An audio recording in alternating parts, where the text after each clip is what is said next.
Hello, welcome to another video. I'm Dr. Sandy Baird. Today we're going to be doing a 20-minute movement break, specifically for the low back. So this is great if you can find 20 minutes in the middle of your workday and you're just feeling really stiff and kind of uncomfortable through the hips and the lower back. And it's also a great one to do first thing in the morning when you haven't really gotten too much movement in, but you're kind of feeling like you need to move your body, but you don't maybe have time to do a whole workout. So it's 20 minutes and I hope you enjoy it. We'll jump to it right here. Let's start off the class today in a downward dog position. Go ahead and pedal your feet out a little bit just to shake out any tightness that's built up in your calves. And maybe bend your knees deeply a few times, opening up through the backs of the legs.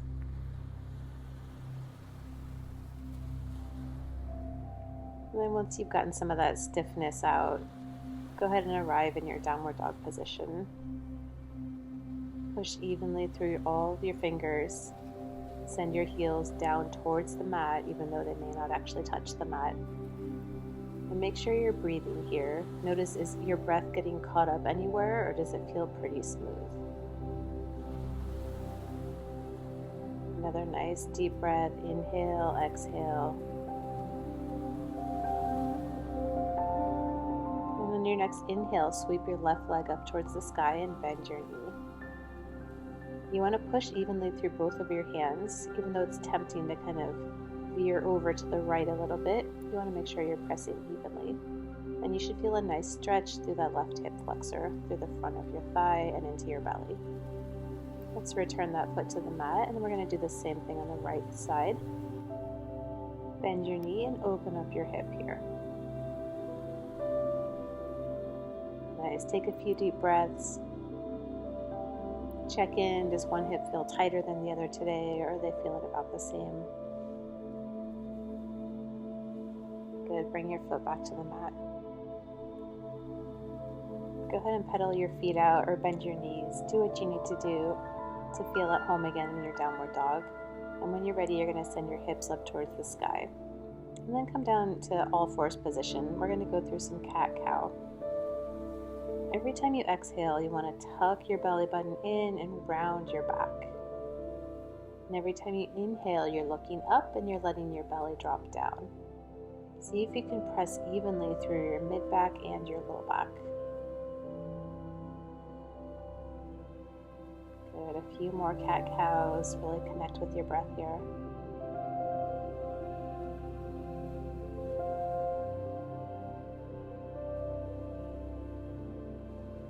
One more nice inhale and nice exhale.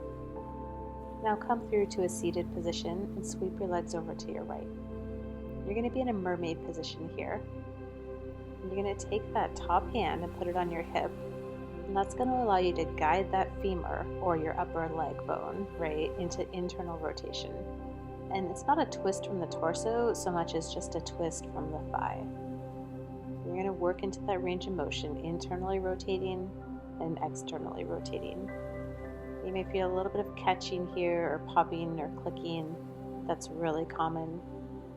And if you want to increase the range of motion here, you can ground your opposite hand into the ground and then push your hips forward as you reach up and back, feeling a nice stretch and opening through the front of the body.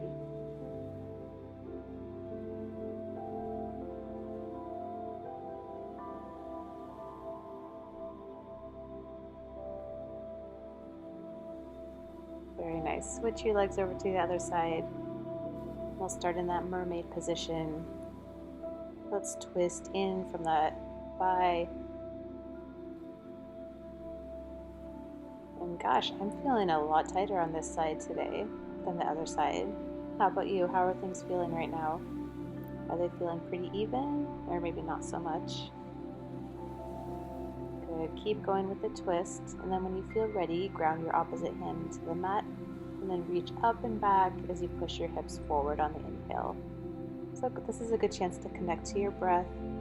So exhale to come back down, and inhale to drive the movement up.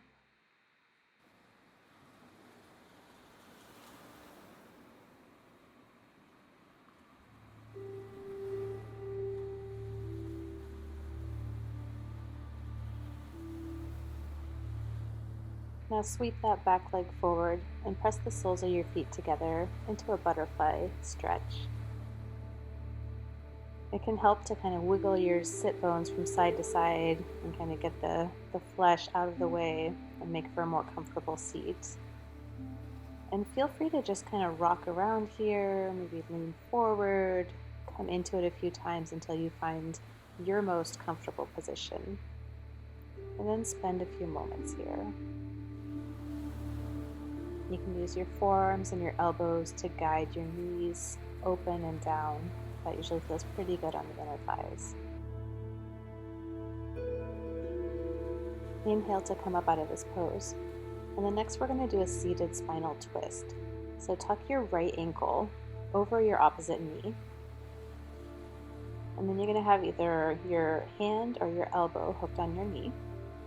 And you're going to sit nice and tall before you go into this twist. Sometimes it can be nice to pull the belly out of the way, kind of pulling up and away from the hip crease. Sometimes that can give you a little bit more space. And also if you notice that your ribs are tilting up towards the sky, sometimes tucking them down towards the pubic bone and then going back into the stretch can make a big difference in terms of how deeply you feel it. Nice, make sure you're breathing nice and clear here. Cool, let's unravel that, switch the cross of your legs, and then we'll go into the same twist. So again, pulling the belly up and out of the way if need be, inhaling to find a bit of space, and then exhaling into the twist. And for me, sometimes I have to kind of come into the twist and go out of the twist a few times before I find that really comfortable place that feels really great on my spine. And it feels like nothing is gripping, everything is relaxed, it just feels like butter. Let's gently unravel that and then come to lie on your back. We're going to do a few bridge variations here. So, scoot your heels close to your glutes. And then I want you to play with finding anterior and posterior pelvic tilt. So anterior tilt is right there, where there's a space underneath your low back on the mat, and posterior tilt is tucking the opposite way. Belly is engaged, ribs are tucked down. So sometimes going back and forth between those two extremes can help you find either neutral or it can help you find posterior tilt. Alright, so we're doing posterior tilt here. Go back and forth to anterior tilt, and then back to posterior. Okay, so we got that dialed in, and then let's start to lift the hips. And ideally, most of the squeezing is coming from the glutes and a little bit from the quads. If you start to notice that you're lifting up and you feel it just in your low back, you may be arching your low back a little bit too much, and you may need to work on engaging the glutes just a little bit more. So I'm feeling it here. I'm feeling like almost my belly is lifting up towards the sky. I want to tuck the ribcage down and really squeeze the glutes to engage that. And that's going to feel much better on the low back.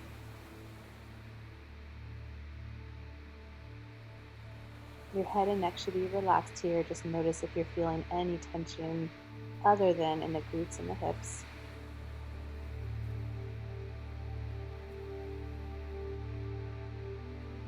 Nice. So just roll out a little bit, let your knees windshield wiper a little bit from side to side, and then pull your right knee in towards your chest. Your left leg is going to be nice and engaged. You don't want to totally relax and let that just flop around. Imagine you had a really heavy weight sitting on top of your left thigh, grounding you into the mat.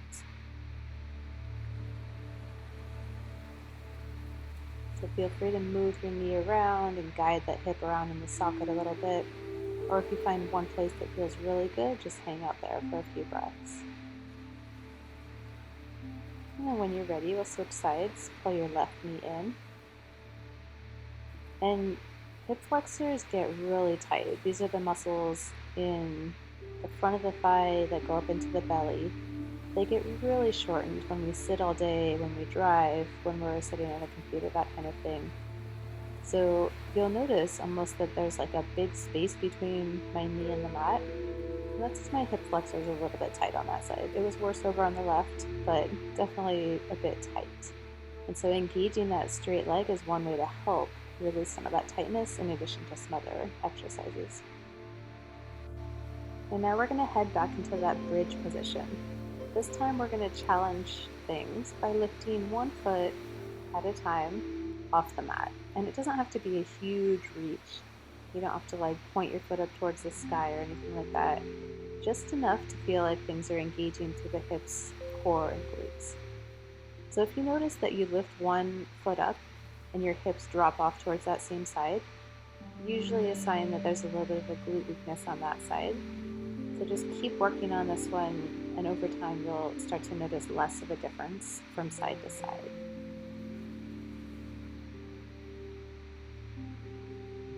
Nice. Pull your knees in towards your chest and rock and roll a little bit side to side. That should feel really good on your spine. Just release some of that tension that may have built up so far. From here, straighten out your right leg, bump your hips just slightly over to the left to go to a spinal twist. So your left knee is reaching up and over here.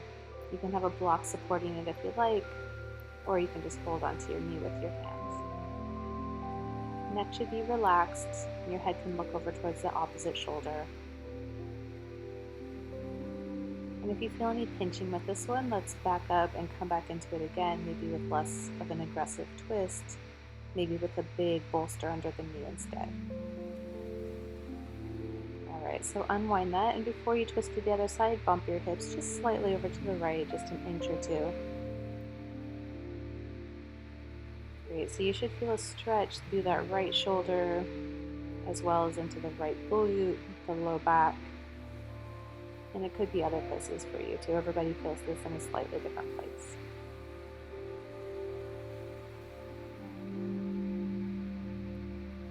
And as you breathe here, see if you can relax any tension that's built up in your jaw or in your temples.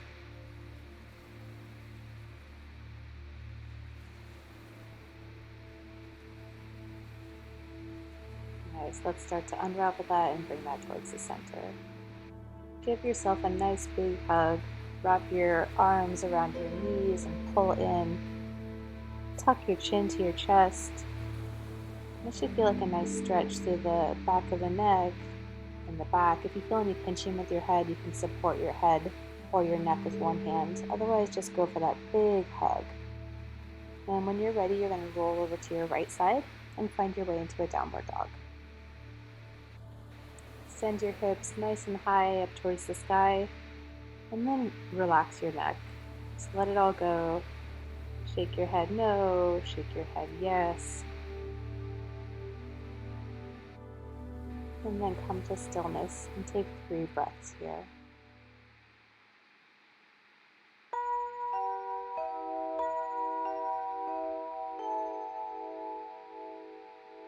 Inhale next time and sweep your left leg up, and then bring it forward into Pigeon Pose. So your outer shin is touching the mat. You can scoot your right foot back to straighten out the leg as much as feels comfortable. And then before you really lean forward, see if you can come up tall and find just the right space and the right spot for your hips. And once you feel like things are balanced and comfortable, you can come down to your forearms, or if you have the mobility, you can rest your head on the ground. One thing that I like to do is, even if my head is not going to reach the ground, I like to put either a yoga block under my forehead, or I like to come in with my thumbs or my first finger and just hold it right in that little crook, right at the base of your eyebrows, right where your eye and your eyebrow almost come together. There's a really relaxing point there that just feels really nice on your nervous system and allows you to really drop into this stretch.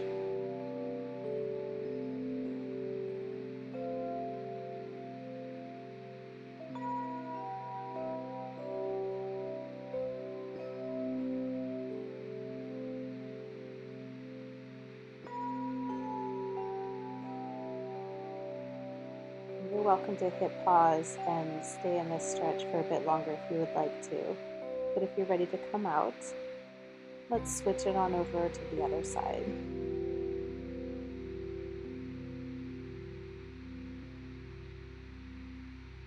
Inhale, sweep your right leg up, and then send it forward, touching the outer shin to the mat.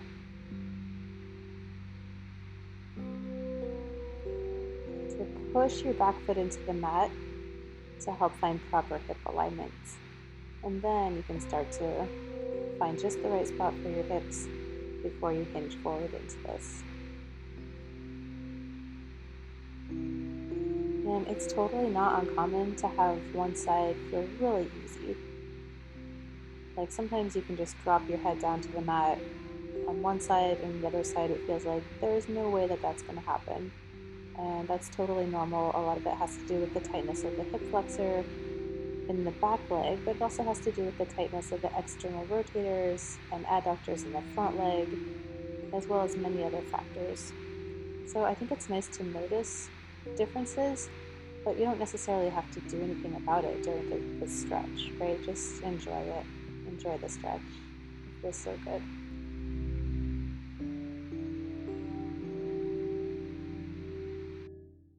Start to think about maybe possibly coming out of this pose. You want to go nice and slow. And we're going to push back into a downward dog. So we'll take a few breaths in downward dog before coming to a seat.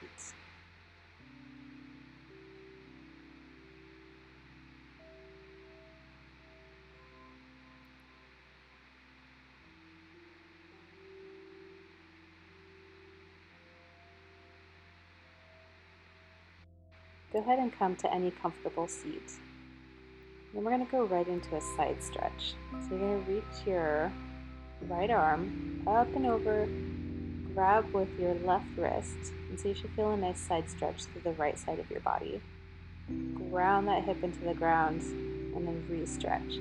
Sometimes it'll feel like we're just leaning over, but you really want to ground that hip down first, and then you may feel more side stretch into the side body, into the shoulder, and into the outer arm. Nice. Try to sit up tall here.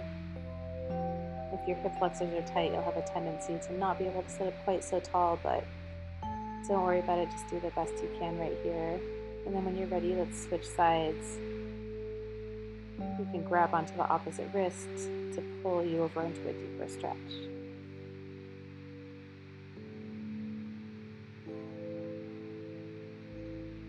Nice. At this point, your low back should be feeling pretty good.